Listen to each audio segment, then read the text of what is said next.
I think there's only so much that you can play the same experience before it eventually starts to fade or become boring. You need new things to really entice you. Part of it is it just doesn't always feel inviting. There are people who need to sort of get in there and learn how to develop their skills and become that really competitive player, but they have to feel comfortable being able to come into that environment and do that. How do you get people more deeply connected with your universe? We're trying to make it innovative, we're trying to make it accessible, and by introducing story and a narrative thread through the whole Infinity multiplayer experience is something that we really wanted to put a lot of attention and detail into. If it's a universe that everybody wants to be really excited about, it's got to grow and evolve beyond just an incredibly balanced suite of mechanics. It's got to speak to fantasy and what people want and what they expect.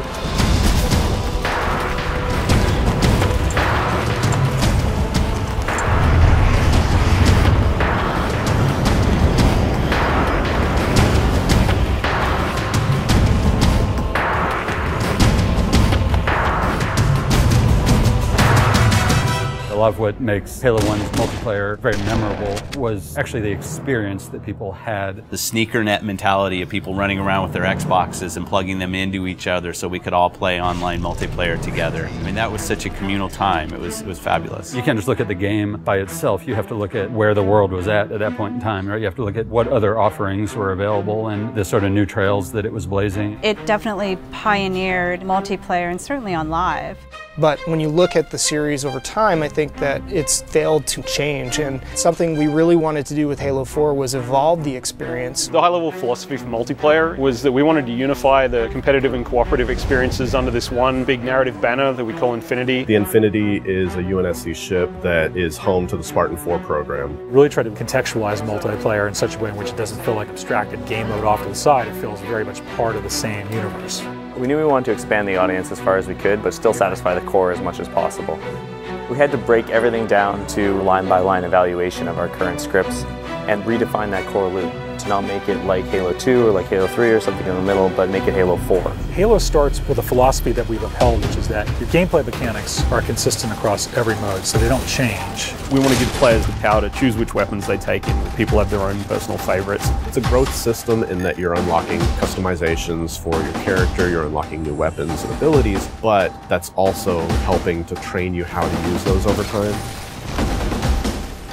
You have armor abilities and armor mods, which are sort of under the hood modifications to your armor that give you abilities, give you passive changes. And then that completely fit in with our new scoring system.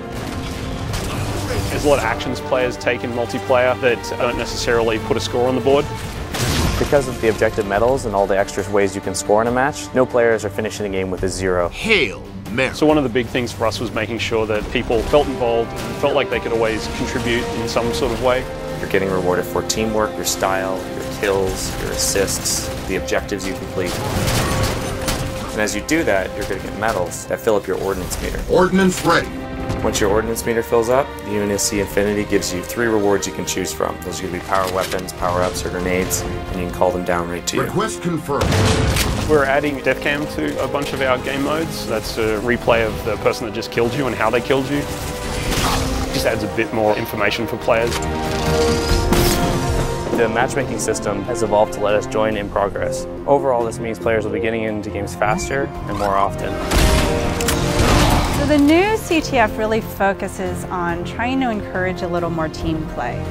In the past, there was a lot of dropping of the flag and changing of roles, and it led to chaos and confusion on the battlefield unless you had a really, really well-organized team. Now when you pick up the flag, carrying flag, you're 100% committed, and at that point, your role is now to deliver that flag. Your HUD will change to tell you exactly where the deliver point is. Everybody can see exactly what it is that they're supposed to do. If you don't have that flag, then you'll still get points for helping your flag carrier, driving him around, assisting him, saving his life, returning your own flag, defending your flag against the enemies. It's a much more intense experience for all of the players. Enemy team scored.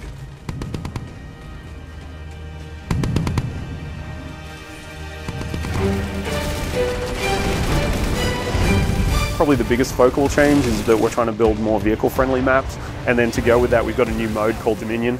Dominion is everything we loved about big team battle mixed with objective-based gameplay. You have lots of vehicles, big power weapons, large maps, but now there's bases. As you reinforce the bases, then shields will come up, or you'll be able to activate turrets to kind of reinforce those locations. It's kind of like territories, but with a little bit more of a twist. Territory control. One of the biggest challenges was trying to get vehicle and infantry play to work really well on a large map that had a lot of interior space. In Longbow, for example, all the bases in Dominion are fully thought out features in the map, and that really lets you get that break-in and defend gameplay. The idea was to try and make sure that if the team started here or here, the paths that they could take in between involved great pinch points, places where the vehicles would automatically run into each other and jump over each other.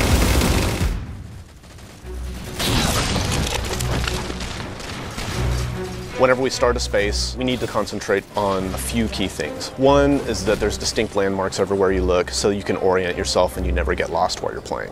Two is that whenever you're moving from location to location, if you're jumping across a gap, that none of those jumps feel frustrating.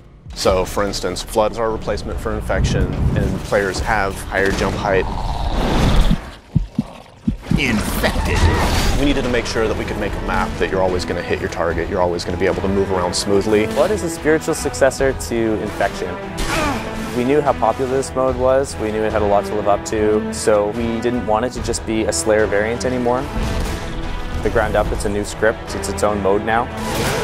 And now when you're Flood, you get this new character model, you get a big claw, which you can completely slice the survivors in half with. If you look at the model, there's a set of fingers gripping the top of it. The idea being it's kind of been an explosive growth. As soon as they get infected, it just kind of pops out of them. There's like little teeth inside now. Survivor. In addition to all of the new elements that we're adding to Halo 4 multiplayer, we're bringing back and improving a bunch of old favorites. We're bringing back King of the Hill and Oddball. With Oddball, we also wanted to incorporate all the elements of our new scoring system. We were looking for ways to make it a team-based experience like never before.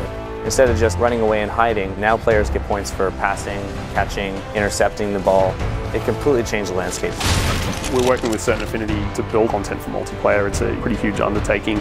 Certain Affinity has a great history with 343. We worked with them on the Defiant map pack, and just recently with Halo Anniversary. In particular for this project, what they're doing for us is our 10 multiplayer maps, 3 of those are Forge. And one of those maps will have a Griffball core in it. Gain the lead.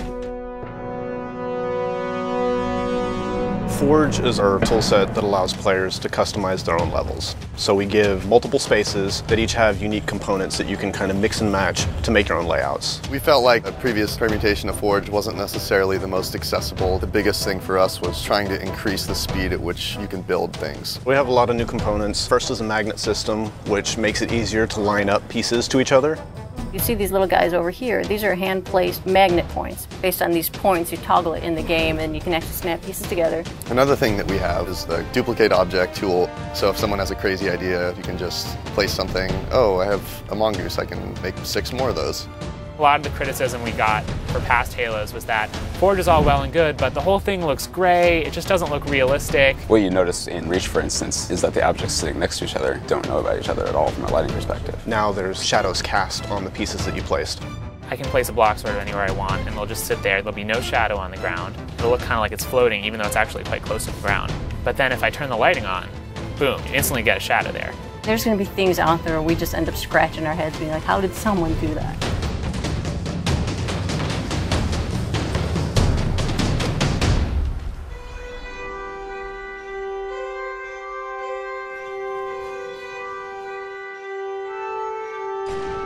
In the tradition of remaking maps, we've chosen to do Valhalla, and this time we're calling it Ragnarok.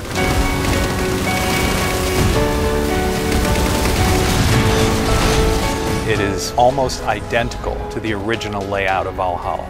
We fine-tuned things for jetpack and things like that. But the biggest change to this map is the addition of the Mantis. Mantis is probably the biggest new sandbox toy we have this time around. When you walk up to it, you'll see it sitting on the floor, and so you hop in this hatch in the back. On its right hand, it's got an enormous UNSC chain gun, and then on the left side, it's got a 5-canister rocket pod.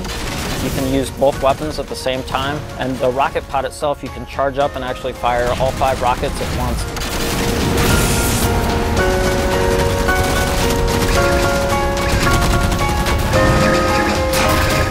The other thing that's really sweet with it is it has a melee stomp.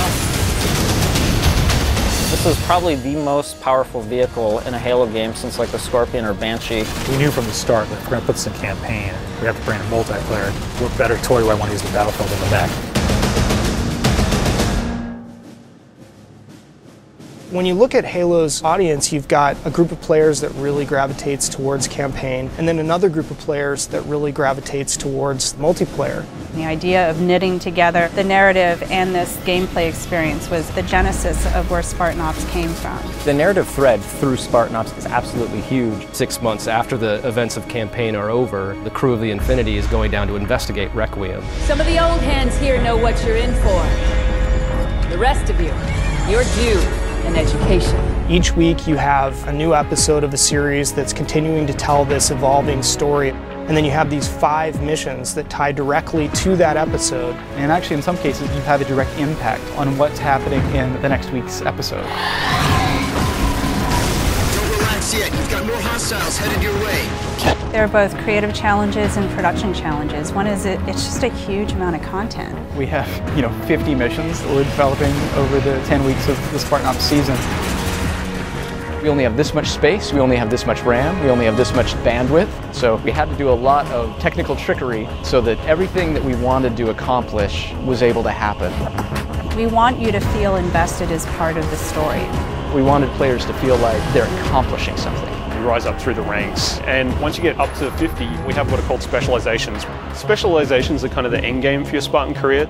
Each specialization has an armor set, a bunch of emblems, an armor skin, and probably the biggest thing is that you can also unlock an extra armor mod. You can actually have a little gameplay item. Are you a vehicle guy? Are you a sniper? Are you someone who wants to level up faster? We actually have a mod that lets you earn XP a bit faster. It's more about specializing how you play at that point rather than the core gameplay mechanics being modified. So all the choices that you're making carries into the Spartan Ops experience. I'm going to tune in every week. We'll experience the story together for the first time as friends, and then we'll go play together as friends. And so this sort of new version of the water cooler. Spartan Ops will be one of those pinnacle moments for us in the franchise of creating new expectation for gamers and really delighting people with just great new functionality.